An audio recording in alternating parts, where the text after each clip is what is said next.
So we haven't done 7-4 yet, and I think I promised last time, either out loud or in my head, that I would go over a few examples of just how the hell to do partial fractions.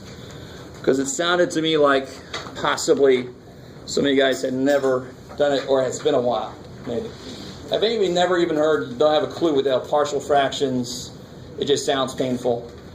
A few of you guys. The rest of you have heard of partial fractions, right? All right. How many of you guys remember partial fractions and how to do it? All right.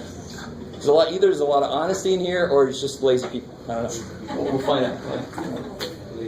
Raise my hand. I'm tired, man. All right. So, the idea behind partial fractions is pretty straightforward. If I had 1 over x plus 1 plus 2 over x minus 3, what would that be? How do you do that? Sort of, yeah. This is where, cross multiplication is interesting. You can sort of apply cross multiplication here. You just got to be careful. You can't lose the bottoms, right? So he's missing that. So you give it to him. And he's missing that. So you give it to him. And now they both have the same denominator, so you can put them together, right? Okay. So you get 3x minus 1 over x plus 1 plus 2. So what partial fractions tries to do is it tries to do that backwards. If I had to integrate this, would you want to do that? Does not sound fun. Doesn't sound fun to me either. I don't want to do that. But if I can break it up, and I know this is true, that is this. Is this integral any easier? Yes, ma'am. Where'd you get the minus 1? Oh, yeah. Minus 3 plus 2. Yeah. That's 2. Yeah, this is a 2, and then you distribute. Oh. Cool. Okay. So what would the integral of this be?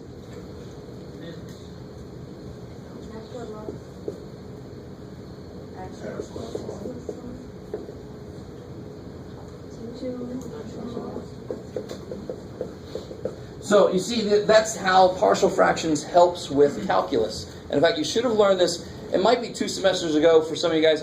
It might be many more for others of us. But in pre-calculus, I definitely taught this to my pre-calc students, and I tried to tell them this is going to become important in calculus. You should have maybe used this a few times in Calc 1, but maybe not. Okay? So now you got to go back and relearn, because you can see how important it is. That's basically nearly impossible to do. If I break it up, it's silly easy to do. Is everybody okay with that idea there for right now? Yes, ma'am. Why did you positive right there and right there? Isn't that x minus 2? Oh yeah, so it's just a minus there. Okay. All right, cool. As long as the idea gets across. I'm more worried about the idea right now. So if I started with, let's just focus on partial fractions by itself. We won't worry about the integrals yet. And you can see how this might lead to a problem where it's natural logs. You might need some trig sub, possibly. Or maybe even just u sub. It all depends on how things kind of shake out. So what if I had this here?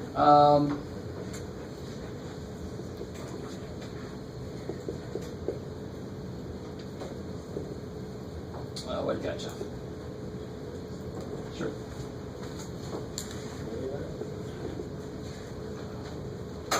We start you off with one that's actually got a nice way to do it.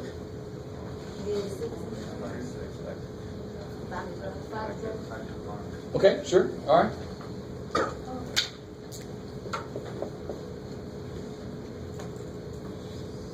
X minus 6. You could. You could.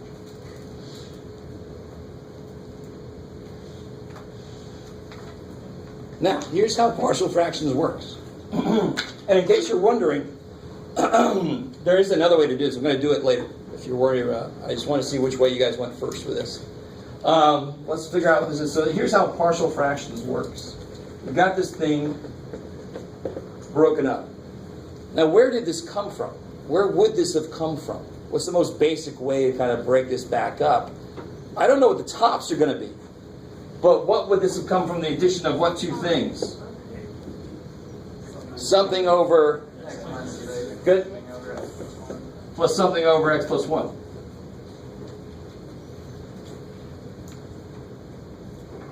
You guys kind of with me still? Maybe I should ask different. Were you with me before now? All right. So this is the process of partial fractions. This is kind of cool. What do I put on the top? I don't know. So what do I put on the top? A and B. I love it. So you can put. I don't know what goes there. I don't know what goes there, but I know that they're constants.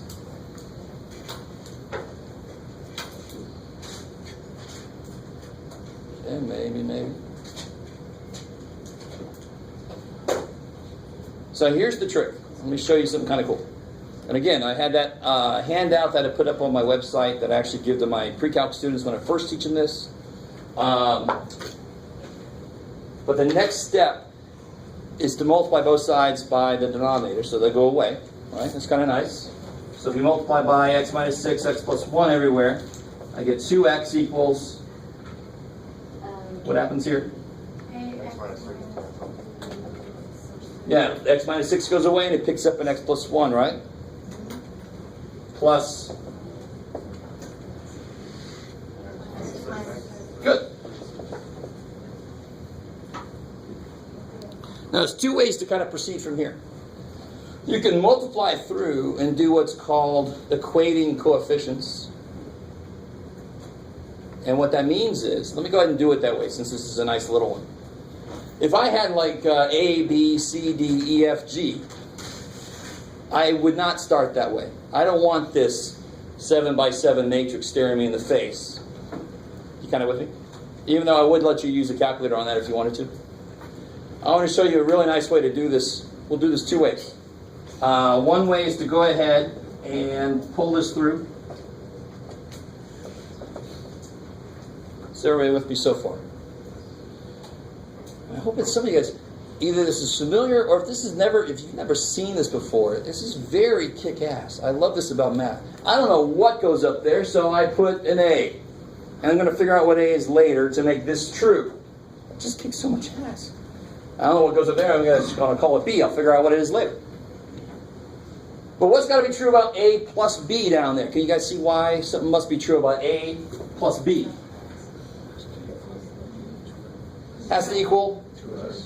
Well, it has to equal 2, right? The coefficients have to equal. This 2x would come from ax plus bx, so a plus b must be 2. That's equating coefficients. So I could write this one more time, collect my a and b in front of the x, and then I got my a minus 6b. So I've got two things. I've got a plus b must be 2. And what else do I know? A minus 6b must be 0. Now that is just an awesome thing. Very, very simple to do. How do you solve that system of equations? Yeah.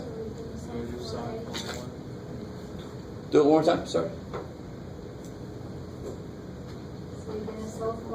Good. On the second one, I would solve for a. Because there's a 0 over there. Kick ass. A is 6b. So what's the first one say then? 6b plus b. Good. So 7b's is 2. Yes, sir. How'd you go to the a plus bx plus a minus 6b to the next step? So I've got ax plus bx. Factor in x out. I get that. And so what? How do you get to the next step? So if I know that this has to equal 2x, a plus b must be 2 because they're in front of the x. And what's the constant on the side? Or not the 2. What's the constant? 0. There is no constant, right? mx plus b, there is no b. So then the a minus 6b must equal 0. That's the constant piece. The constant on that side is 0, so those must equal 0.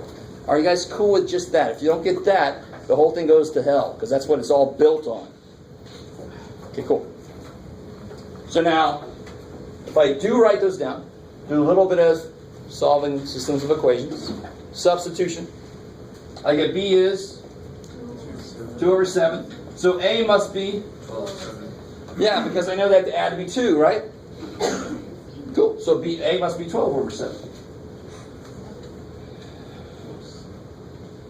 So one way to do this problem is I have this integral, and I just figured out that I can split this up as a over x minus 6. So that would be 2 over 7 times x minus 6 plus, what did I just say, 12 over 7.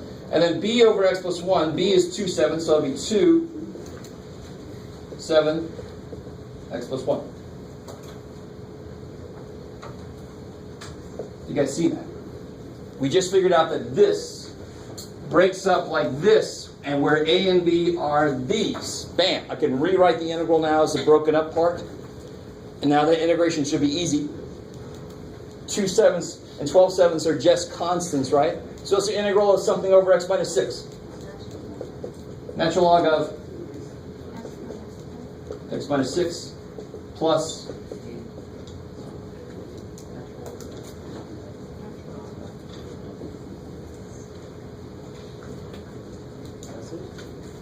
Isn't that crazy? Yes, sir. So these are we usually always going to have a natural log in the answer? Most often they'll have natural logs. There are times when the tops won't be constants. So then they might be a U sub problem, or they might even be a trig sub problem, possibly. Most of the time it'll either be U sub or straight up ln. Now real quick, did anybody notice something about this problem that really almost makes it nice? I wanted to see if anybody suggested this, but nobody did, which is actually good, but I want to make sure you guys didn't suggest it for the right reason. What's the derivative of x squared? But why can I not use u sub here? Because the derivative of the bottom is actually 2x minus 5, and I don't have that up here, right? You guys kind of with me? Good. So I was hoping nobody would suggest that, but I want to make sure you didn't suggest it for the right reason. I can't do that because u and du are not in there. If I would put a minus 5 there, then I could have done it that way. Okay, let's do another partial fractions. Question. Yes? So on that one, do you use, like, you say, okay, x equals -1, x equals 6? Oh, yes, good. That's what I'm forgetting. The other way to do this right here. There's a second way to do this.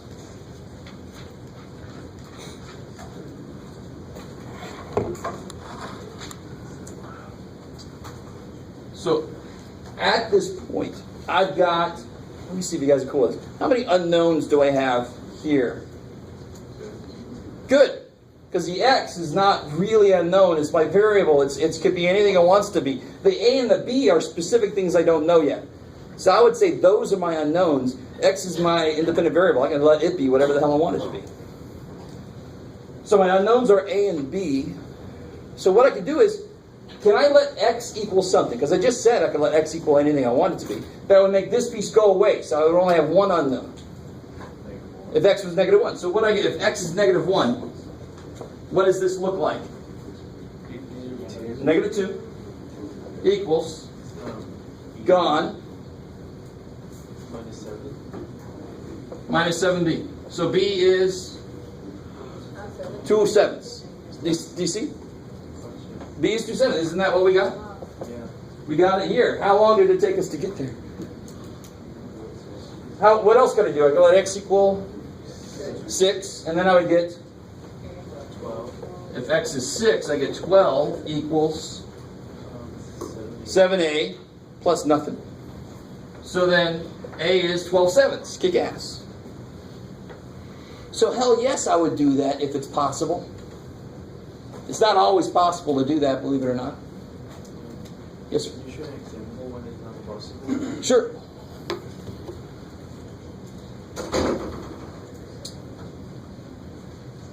Let's see.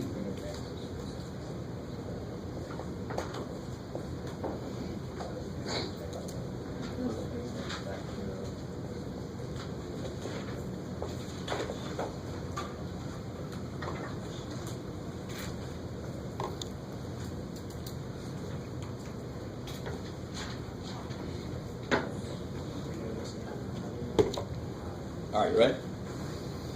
So this, we got a couple levels up here suddenly. First thing I want to do is factor it out. And I want to do it down to the point of real numbers. I don't want to go into complex numbers.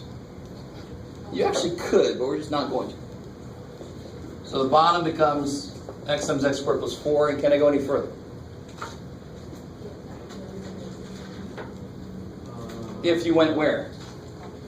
Complex numbers, which I just said we probably shouldn't. Right? Okay. So when you get a part of the denominator that's not reducible, this is an irreducible quadratic, the top is going to always be, now notice this, what was the degree of the bottom here?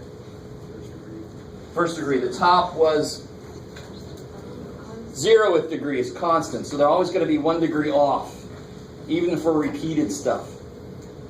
So what I'm trying to say is, how can I break this up? This piece here would be something over x, right? But it's not going to be plus, oh thank you. It's not going to be plus b over this. The top has to be what degree? Since the bottom is squared, the top has to be first power. It's got to be linear. So it won't be b over this, it'll be bx plus c.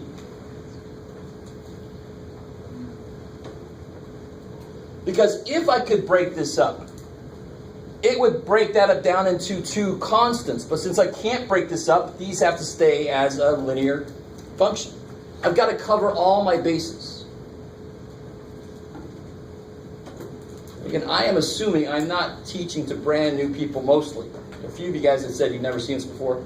But for most of you guys, you've seen this before. Right? This should sound familiar. Irreducible quadratics, you have to have a linear up there. So if I had an irreducible cubic, x cubed plus something, on the top it would be bx squared plus cx plus d. Oh yeah, cover all your bases. If you leave a letter out, the math is going to freak the hell out. You're going to get some weird-ass answers. Okay, so I know now a over x plus bx plus c over x squared plus 4 is this. So then what can I do?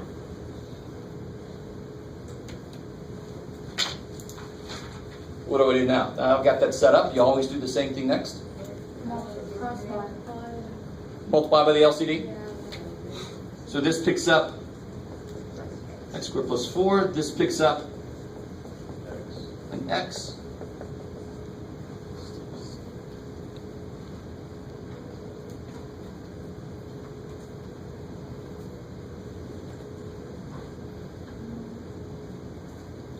See, if you wanted to, you could put a 2i in here, but I really, really don't feel like working with that. So it's going to be x multiplied by bx plus c?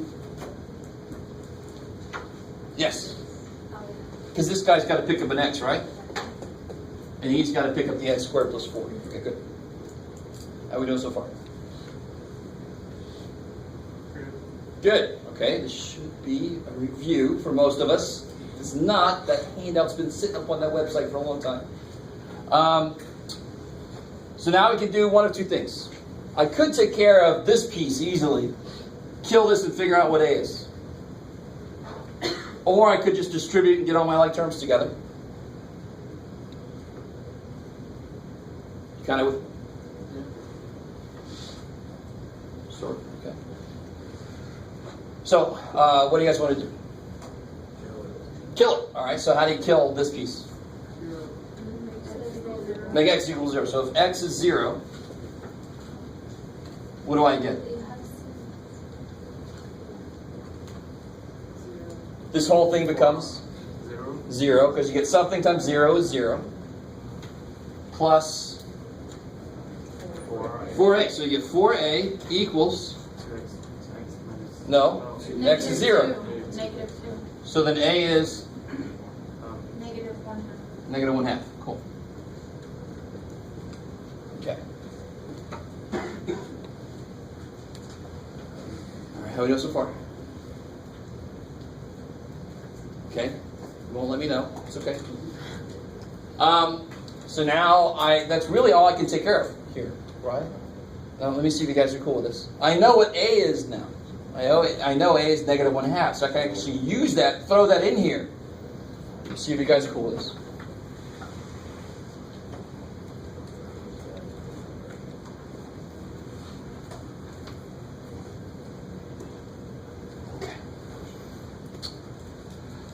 So I've got negative 1/2 x squared plus 4 plus bx squared plus cx. Just go ahead and distribute that here. Equals x minus 2, right? That's equal. Oh yeah, thank you. So then you know this stuff is not unknown anymore. Are you with me? So I can just pull that over there with that. So I got bx squared plus cx equals 1/2 x squared. This is minus 2, so it's going to be plus 2 plus x minus 2. What happens there is nice. That needs to happen. Did you guys see where all that came from? I need you guys with me on that. All I did was I distributed, and then I added those over. Cool? Yep.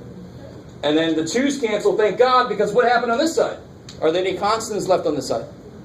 No! Shit. So I hope the constants cancel over there too. Thank God they do. That tells me I'm kind of like on the right track here. Because there's nothing here to account for any constants there. So thank God there are no constants there. Now watch how easy this is. What's b got to be? Yeah, because in front of the x squared is a 1/2. So b's got to be 1/2. C's got to be 1, because there's 1x. Cool. So this integral now, this disgusting thing, now looks like this. Let's see.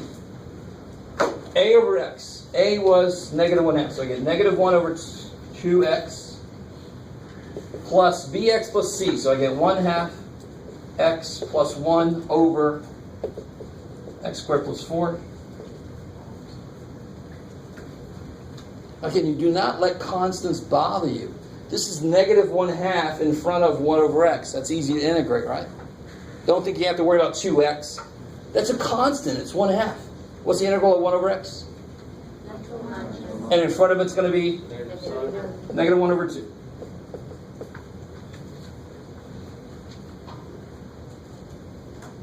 What's really nice about this? I want to get you guys to the point where you don't give a shit about the coefficients. We don't care about the coefficients. What's on the bottom? Basically an x squared. What's on the top? An x. You can subtract x. What method would I use? I wouldn't even use a calc 2 method. Yes, u sub. U is x squared business, du is x business, right? Minus a constant, which I don't really care about. I can just make those happen.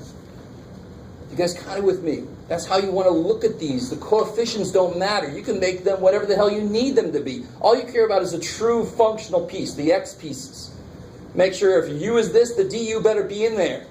And then the coefficients, you can make them whatever the hell you want to, right? So on this piece, here we go. I really want there to be, and in fact, you got to be a little careful. Let me break this up. That piece is easy. That piece, what would I have to do with that piece? No. Why can't that be a natural log? There's a squared on the bottom, right? That's not coming from natural log. And there's no x on the top to help it out, right? Oh, yeah. Well, you don't have to do by parts.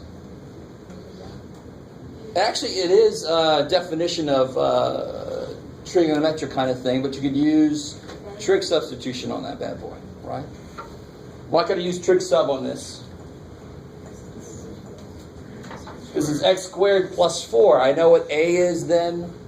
Since it's a plus, I know which identity it's related to. Yes. So if I had 1 minus x squared, that'd be like 1 minus sine squared. But here I've got x squared plus 4. So that's going to be related to tangent squared plus 1. That's what it's related to, right? That's how you look at this. It's a plus. So which identity has the plus in it? Not the sines and cosine stuff. No, there's no minuses in it. It must be the tangent and secant stuff, right? So this is what I said earlier. A lot of it's going to be ln's. Some of it's going to be u sub. And then some of it's going to be possibly trig sub. Well, after you break up your fractions. All right, maybe. So one part of this was just this process here, which you must know, obviously, just to get to the integral, what it really looks like.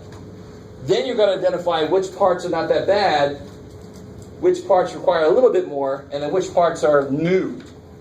And that's definitely a new part. Okay, maybe. So let's see if we can finish this out real quick.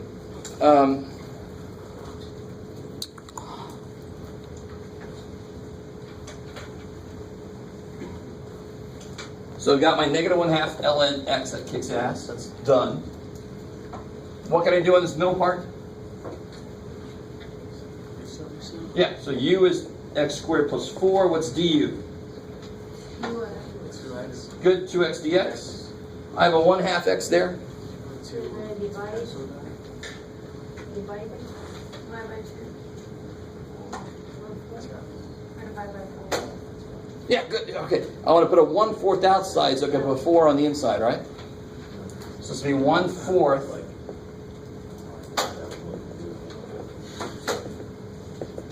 And then I got that last piece. That. Okay.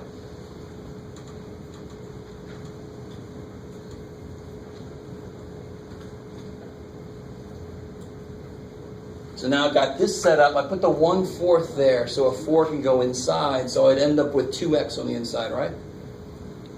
Balancing that out. Okay. So now what can I do here? What happens on this one? Yeah, this will be u is this and then du is that. So I get 1 over u. The integral of that is, so I have 1/4 natural log of u, and u would have been x squared plus 4. And that one works for natural log because it does have the derivative of it inside, which is exactly why the last one does not work for natural log, because it's basically really at best an x to the negative 2. That would never go to natural log by itself. So on this one, if I let x equal to what? 2. Good, 2 tangent. I love it. Because that would feed into the whole 4 tangent squared plus 4. I could replace that with what it is. So x equals 2 tangent. dx is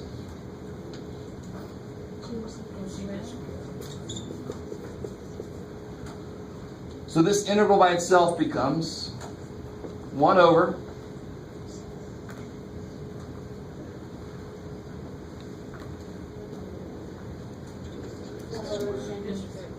4 tangent squared plus 4, which will be 4 secant squared. And that's where it really kicks ass. What's dx? What kicks ass there? It's insane. So you get plus 1/2, right? 1/2 integral d theta. What's the integral of d theta? Theta. And what's theta?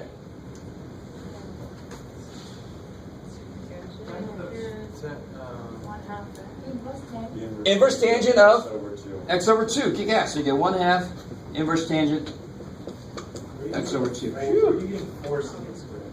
Second? Where are you getting 4 secant squares? Because this is 4. So when I put in 2 tangent theta, this will be 4 tangent squared theta plus 4. Cool. If 1 tangent squared plus 1 is 1 secant squared, 4 tangent squared theta plus 4 is 4 secant squared, right? Or just take our freaking 4 out. And what's tangent squared plus 1? Yeah, cool. That's why we have this idea of this a built in. Right? That a, remember, that's built into the process? Because it's the guy that wants to make it so I can take something out of the way, so I can uncover my true identity. Sounds like a psychology class to that.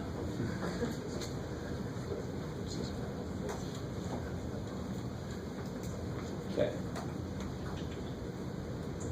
Now two things here. I want to have faith in you that you can go get that handout. You can see how this works. You can dredge it up out of the memory, or you can come see me if you need more help with the process.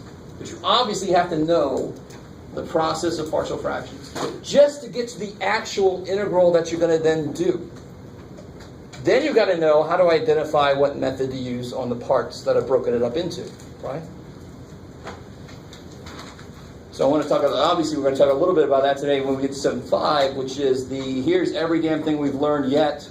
You figure out when to do what. Yes, ma'am. Yeah, so putting all this stuff together would be this, plus this, and then at the end, plus C.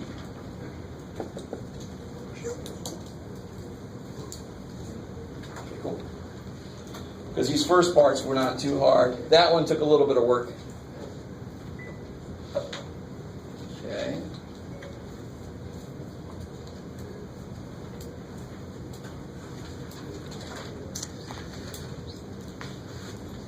And real quick, a little something here. What do you think would be the first step on a problem like this here?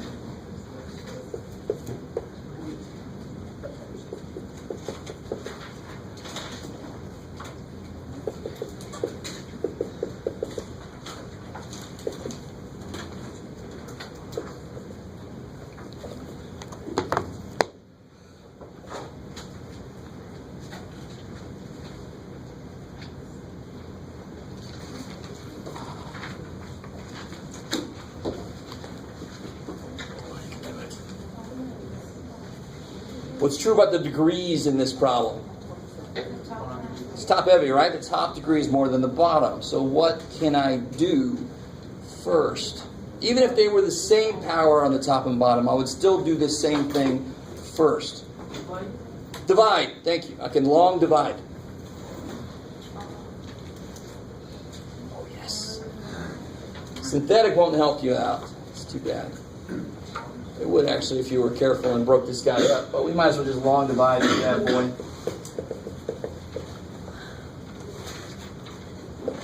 What do you got to be careful about here? Putting a Little placeholder. I don't have any x squares.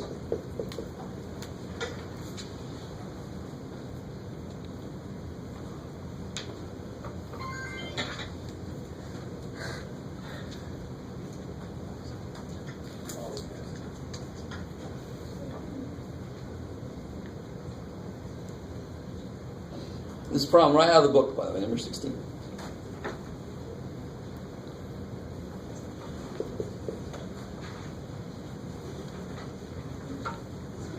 So let's see, you guys remember how to long divide? What happens here?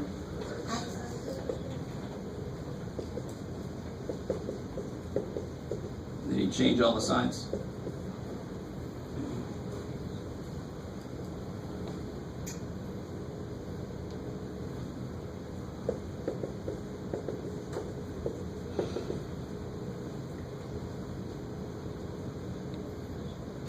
So in pre-calc, you would have done this to find the slant asymptote. Remember those days?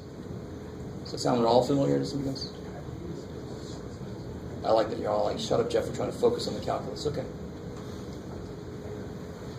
That's what we're going to pretend what it is. And what happens, is everybody cool with that first step? I mean, that's... I'm going to cry. Remember this? Because when you divide, what do you do with the number that goes here? You subtract it. So the equivalent for variable expressions is you change their signs, right? That's what you do when you subtract expressions. You change the signs of the second dude. So you figure out how many times that needs to go there. Needs an x to become it. Multiply and then change the signs. Add, bring that down just like you would in normal long division, right? X squared goes to x squared once. Change the signs.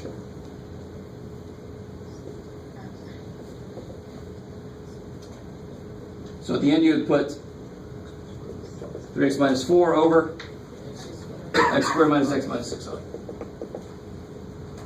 Now we immediately we've made the integral a hell of a lot better.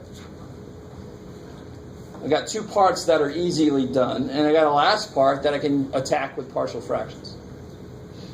right? These first two bits. That's what this is. This is this. They're the same thing. So then I can say this is interval 0 to 1. X plus 1 plus this last bit. You just break it up by itself.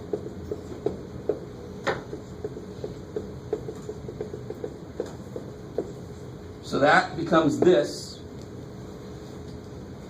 So you got all your parts. So I've broken it up by identifying this is the easy stuff. Easy, easy, easy. That's the stuff that's going to take a little bit more.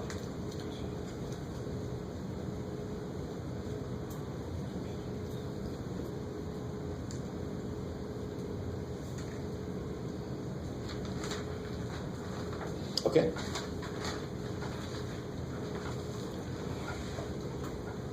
So what can I do on this part here? Factor. X minus 3. Kick ass. So then I can say 3x minus 4 over this stuff equals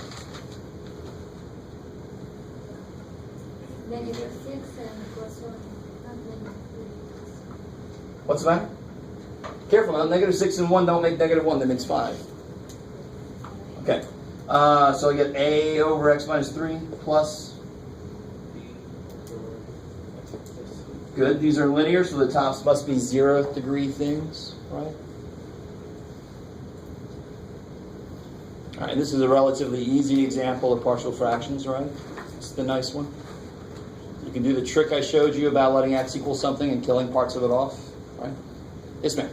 Could you have done this without dividing the at the beginning? Could you like factor reduce the whole? The reason that would never work is because you would never have something that could cover the x cubed on the other side.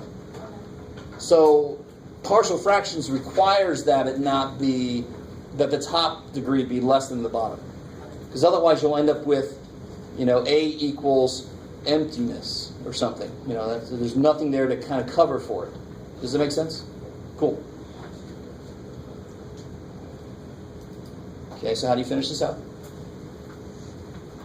3x minus 4 equals a times x plus 2 plus b times 2. Cool, and then you can do the if x is negative 2 and so forth. Is that cool? You'll end up with two little ln stuff with some coefficients. Do you guys need to see the rest, or is it? Yes, okay. If x is negative 2, why did I pick that? Because it kills the a piece. If x is negative 2, I get negative 10 equals negative 5b. So b is 2. If x is 3, then I get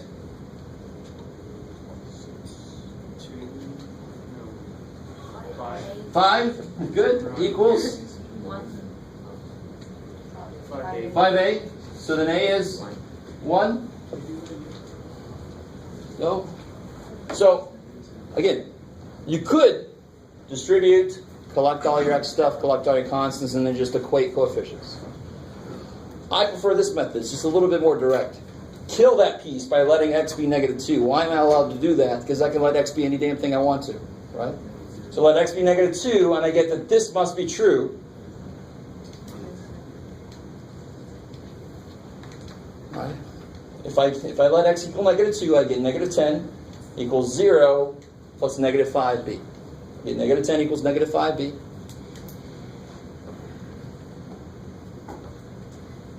You guys understand? You with me? Okay. I love that you don't let me in your head at all. Nothing. All right, let's do this. Let me just let go of my fantasy of getting too much further into this chapter. Let's focus on this kind of thing for a minute. Let's finish this up real quick. If b is 2, you put a 2 there. A is 1, you put a 1 there. So this little piece here can be rewritten in this form, with a and b being the values you found down here, right? And then those two are pretty simple to integrate. Okay. Okay, let's see. I think that class is just so not saying a damn thing. It's driving me crazy. So this I can split up as A is 1. So I get 1 over x minus 3. Plus B is 2. So this piece, yep, ln.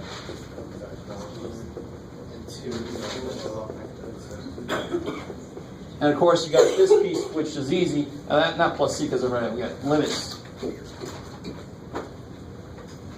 So if I bring this piece back in, how does this integrate? So this is this piece here. Is that cool? Good. So the whole thing is going to be from 0 to 1.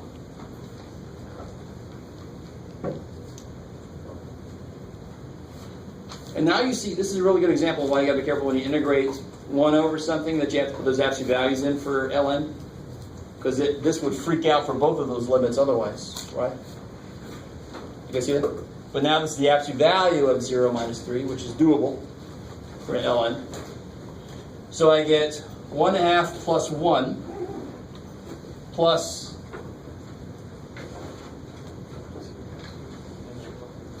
ln 2 plus twice ln of 3. And then when I plug a 0 in, those parts go away. All right, minus, why is it minus? Because I'm putting the other limit in, good. So minus ln of absolute value negative 3, which is 3. Minus twice ln of 2. And now you just get your like terms together. Your 3 looks like a bracket. It does that, trust me. My 3 looks like anything but a 3 normally. So I'm sure you guys have noticed that. So I get 3/2 plus ln bracket minus ln 2. Cool.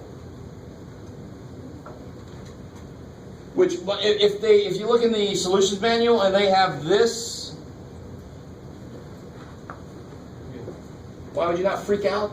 Because it's the property of logs go from there. So whenever you have logarithms, the solutions manual might decide to put them in a different form than you do. It's just the property of logs normally to show that they're equal to each other. Would you care what form we put it in? I don't care personally, but if I'm you and I'm checking, I'm like, that's not what I got. It might just be some properties they did weird. Yeah. Okay. Let's see. Let's do another one.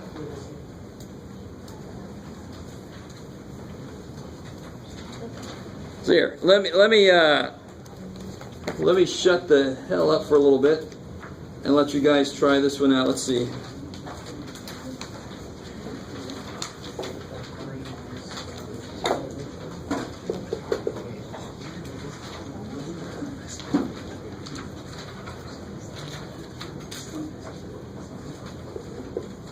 Yeah, like 25.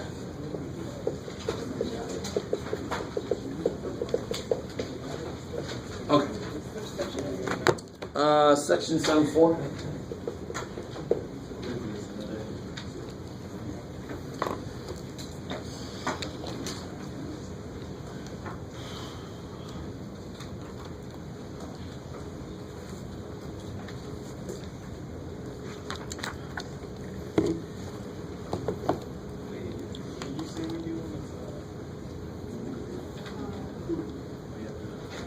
The bottom's got to have a higher degree than the top in order to start partial. So this one is good for that. So you don't have to long divide this one.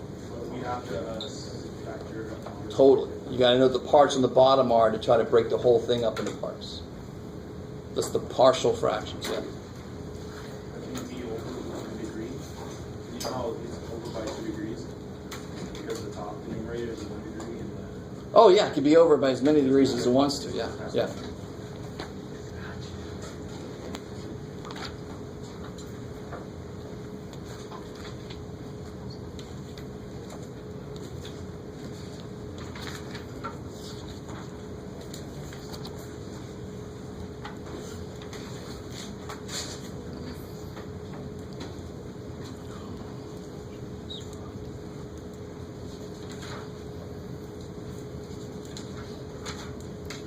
somebody actually sitting there in that seat? No? Yes? No. They left? Okay. One guy's saying, that seat's open. You want to sit down? You're good?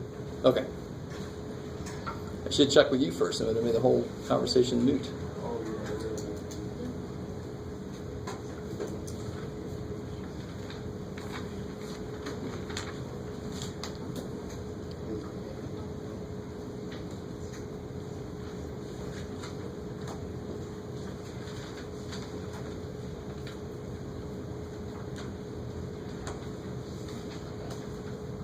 So the first thing is, do you remember how to factor that?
I understand what you mean by two.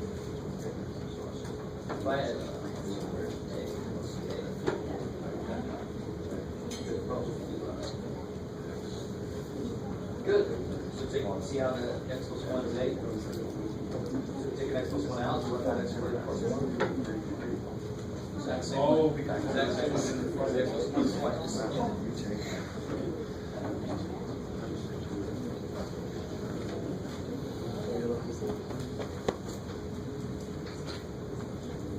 you multiply it by the x squared plus 1, or is it added by it?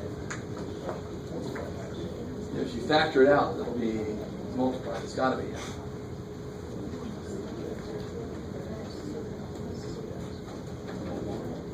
Yeah, exactly.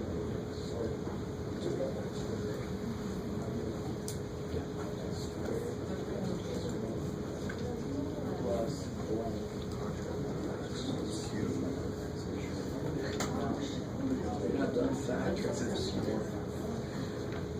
You gotta factor this all the way. You've got x squared at 2 plus x plus 1. You're not done factoring. You don't have the parts of it. So plus it. Okay, real quick, you factor this.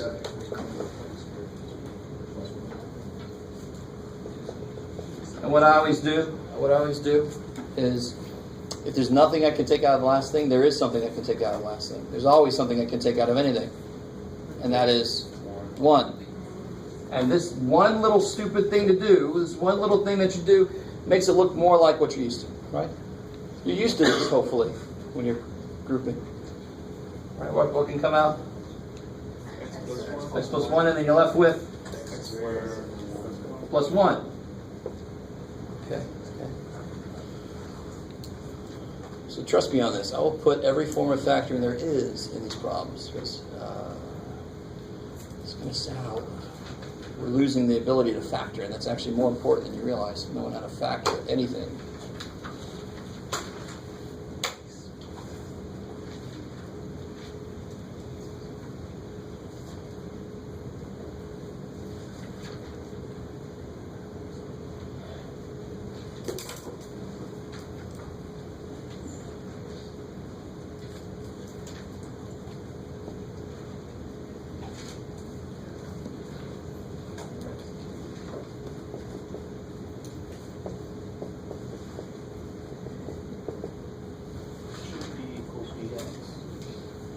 Hmm?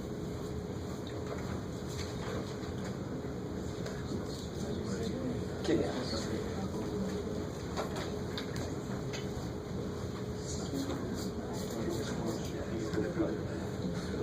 More than that.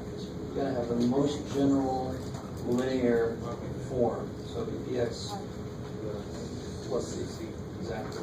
Because you have to allow for that to be there.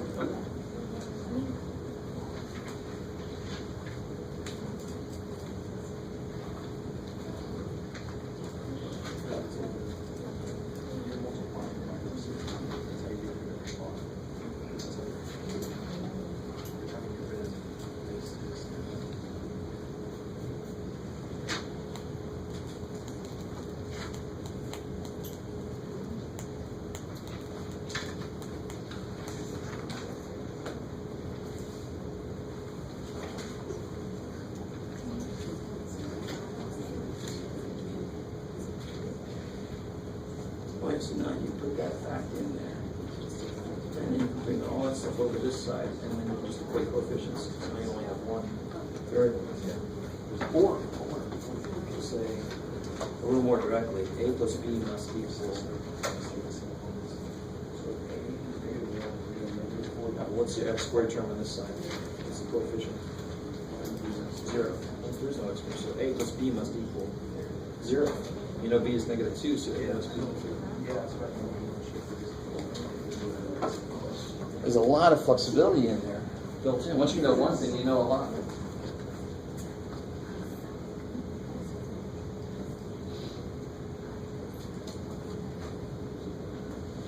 Yeah, so 4x equals that. Let's cancel a lot of it. And then -1 is that.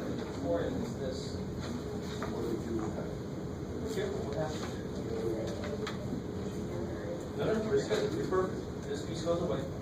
Plus what? Plus b times -1 is. Also, we plug the -1. So we plug the -1 into what x is. Yeah, we're letting x be -1, and we're saying what is this whole expression from. Oh, so we can really focus on our unknowns, a and b. A doesn't go away, it's just that it's a times 0, so it doesn't matter. And that's why we do it, so we can focus on b. I was saying Oh, shit. I can't let a equal anything. We don't know. But x I can let a equal anything. That or have the same expression. Like this. 4x. oh, well then they both cancel out. So No, they don't. Squared. Oh, this is what it is. 0x squared plus 4x. So that would be Good. and that's the same as You don't have to. Oh. yeah, no, it doesn't make You use that information back. Yeah, you let a equal -2, and you pull those things over. You guys are. Oh, there. Okay, that's fine. All right. All right. So before some of you guys get too far, what would be over x plus 1? Or so for me, I'm putting it first, so I'm going to put an a on there. If you have a b, it doesn't matter, right? It's just placeholders. But what must be over x squared plus 1? It must be its second degree, so this must be the most general first degree possible. Yes, bx plus c, not just bx. It's not good enough. Bx plus c. Now, it might turn out in our work, maybe sometimes c would be 0, and then you'd say, well, I didn't need c. Well, you didn't know until the math said c is 0. You don't know. You got to put it in there to allow for it to be there. Because it might be there.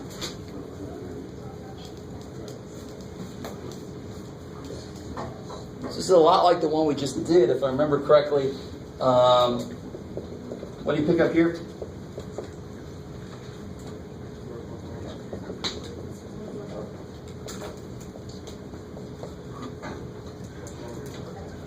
Good. So you can kill that piece and figure out what A is, but then there really is no good way to kill the A piece. So you just use that information. You know what A is, you can use that. It'll still work what we were doing. Well, it's just not the exact way we were doing it.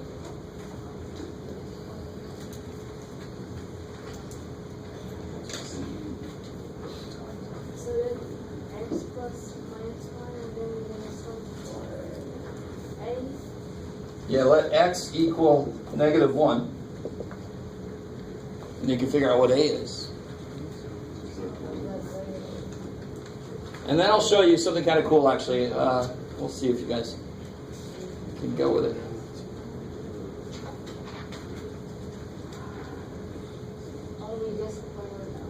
I'll show you something kind of cool that'll. Well, let's see. There's a lot more flexibility in these problems than you might realize. There's a lot of restrictions in this problem. If you guys are with me. ax squared plus bx squared, so a plus b must be 0 because there is no x squared terms over there, right? So the minute I know a, I know b. And I can do something kind of similar for c. So if I let x equal -1, what do I end up with? -4 equals 2a plus 0, right? Because that piece dies, something times 0. So I get a is -2, Jeff, you can do it. So a is -2. Now notice here, ax squared plus bx squared, that's my only x squared pieces up there. Are you with me? Let me go ahead and write this out. So I got 4x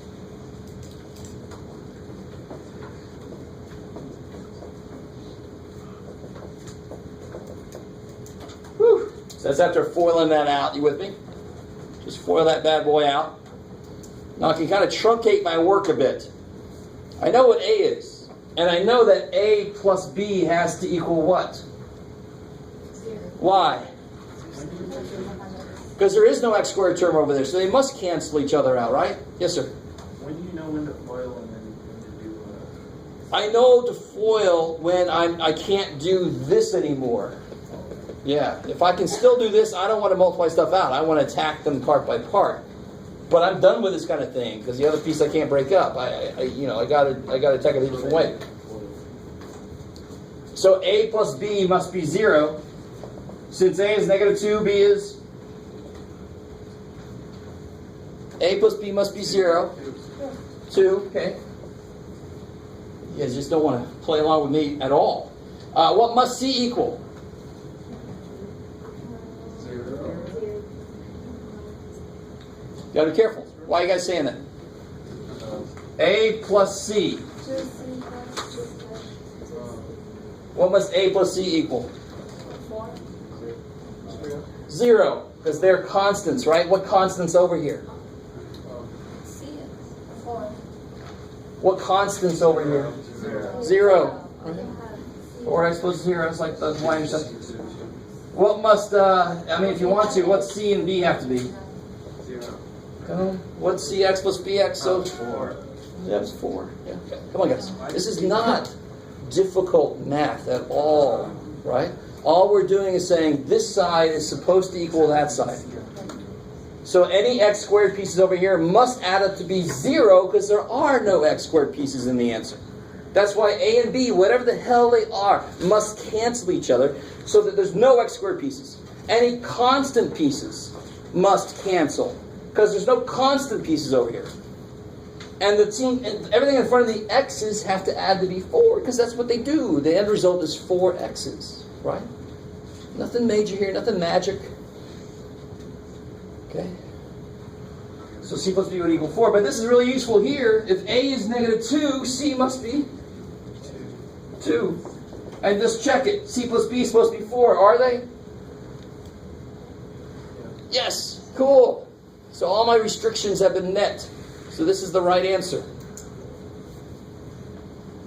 So you should be able to eat this kind of thing up. This is a beautiful little number problem puzzle thing. You got so many pieces you can use. You can use this as much as you can. The minute you can't use this anymore, you either start equating coefficients, or I could have put a -1 in for a, -2 in for a, distributed it and brought those over here. The way that we did earlier, right? There's a lot of different ways you can attack this thing. As long as you meet all the restrictions, you're golden. And those restrictions help you. Once you know one thing, very often it's dominoes after that. I know the other thing, and once I know that thing, I know the other thing. Once I know that thing, I know the other thing. It's dominoes. Not pizza, but the game. Okay. So that I get. that integral that started off so heinous looking is now can be written as what? What's A? Negative 2 over x plus 1. That's the easy part, right? That's an easy integral. Plus bx plus c. 2x plus 2 over